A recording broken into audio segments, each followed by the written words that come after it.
Imagine you wake up tomorrow, no electricity, no supermarkets, no smartphones, no houses, and no even clean drinking water. Could you survive? For over 99% of human history, this wasn't a thought experiment. It was everyday life. Every fire our ancestors lit, every shelter they built, every animal they hunted, every edible plant they recognized, depending on the one thing: bushcraft. Hello, it's Gary Nelson. Today, bushcraft has become a popular outdoor hobby, with millions of people learning wilderness skills for adventure, self-reliance, and fun. But few realize that these skills aren't just hobbies. They are the very foundation of human civilization. So, where did bushcraft actually come from? Who invented it? And why are the people in the modern world rediscovering these ancient skills? So let's find out. I'm gonna give you a full detail in 8 chapters. So we start with the first chapter. Chapter 1. What is bushcraft? Before diving into history, we need to answer one simple question. What exactly is bushcraft? Many people confuse bushcraft with survival. They are related, but they are not the same things. Survival is about staying alive during an emergency, but bushcraft is about living comfortably in the nature. Think of survival as solving an immediate problem. Think of bushcraft as mastering an environment. Someone in a survival situation may desperately build a small emergency shelter before nightfall. A bushcrafter, on the other hand, might spend an entire afternoon building a sturdy shelter that could last for weeks. Bushcraft focuses on knowledge rather than equipment. In fact, one of the most famous sayings in the bushcraft community is, "The more than you know, the less you carry." Knowledge replaces gear. That philosophy has existed for tens of thousands of years. Chapter 2. The first bushcrafters. Bushcraft didn't begin with books. It didn't begin with explorers. It didn't even begin with civilization. Bushcraft began the moment early humans stepped into the wilderness. Around 300,000 years ago, our ancestors had no choice but to learn from nature. Every mistake could be fatal. If they couldn't make fire, they froze. If they couldn't identify poisonous plants, they died. If they couldn't build shelter, they were exposed to storms and predators. Over countless generations, humans slowly accumulated practical knowledge: how to sharpen stone, how to track animals, how to preserve food, how to predict weather, how to cross rivers, how to make rope from plant fibers. It wasn't called bushcraft. It was simply life. Knowledge wasn't written down. It was passed from parents to children through observation and practice. Chapter 3. Fire changed everything.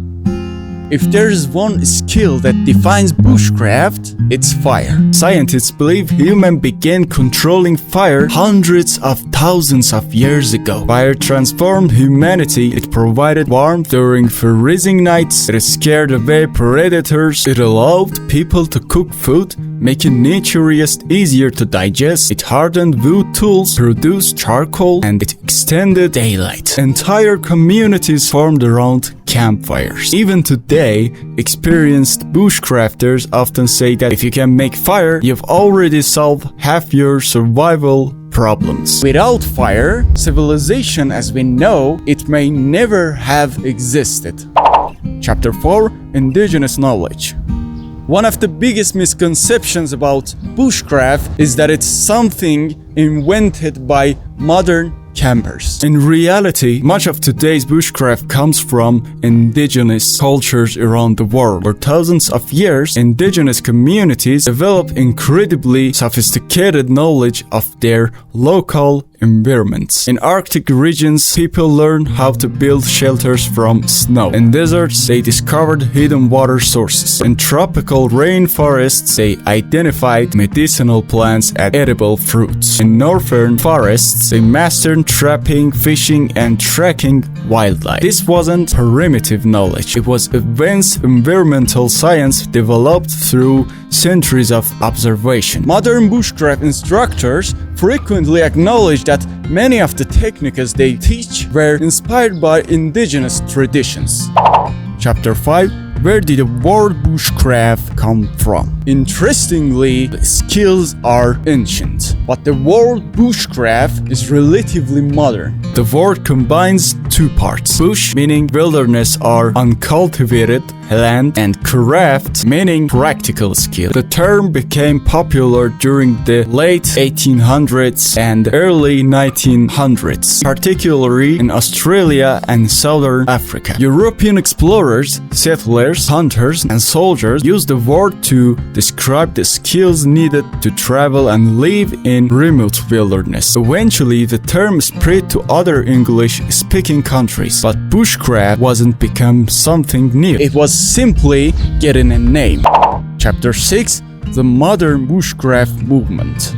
Bushcraft truly exploded in popularity during the 20th century. Several outdoor educators played a major role in bringing these ancient skills back into public attention. Australian instructor Richard Graves published one of the first comprehensive bushcraft books after World War II. Later, Canadian wilderness expert Morse Kokenski emphasized practical woodland skills and efficient use of tools. His philosophy was simple: knowledge weighs nothing. Perhaps the biggest influence, however, was British instructor Ray Mears. Through television documentaries and books, he introduced millions of people to bushcraft. Unlike survival shows that focus on danger and drama, Ray Mears presented nature as something to understand rather than conquer. His calm teaching style inspired an entirely new generation of outdoor enthusiasts.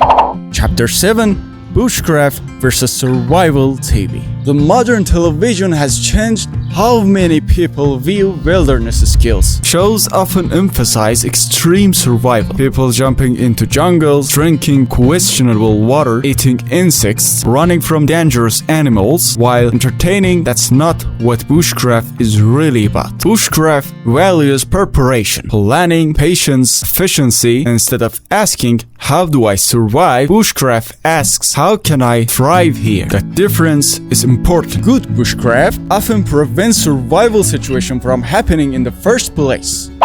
Chapter 8: Why bushcraft is growing again. So why are millions of people suddenly interested in this ancient skill? There are several reasons. Some people want to disconnect from technology, others enjoy camping and hiking, some are interested in emergency preparedness, many simply find satisfaction in making something with their own hands. Building a shelter, carving a spoon, starting a fire without a lighter, filtering water, cooking over an open flame. These activities reconnect people with skills that humanity relied upon for thousands of years. In the world field convenience, bushcraft reminds us that self-reliance is still valuable. Now, it's time to conclusion. Bushcraft isn't just about knives, axes, or camping gear. It's the story of humanity itself. Every civilization began with people who understood the natural world, the ability to build shelter,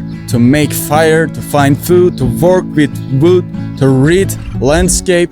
These weren't hobbies. They were the skills that allowed humans to spread across every continent on Earth. Today, bushcraft has evolved into recreational activity for many, but at its heart, it remains exactly what it has always been: the art of understanding nature and learning to live with it instead of fighting against it. So the next time you see someone carving a spoon beside a campfire, building a shelter in the woods, remember they're practicing skills that once shaped the entire course of human history. If you enjoyed this video, don't forget to like, subscribe, and let me know in the comment section below which bushcraft skill would you want to learn first. Thanks for watching this video, and I see you in the next video.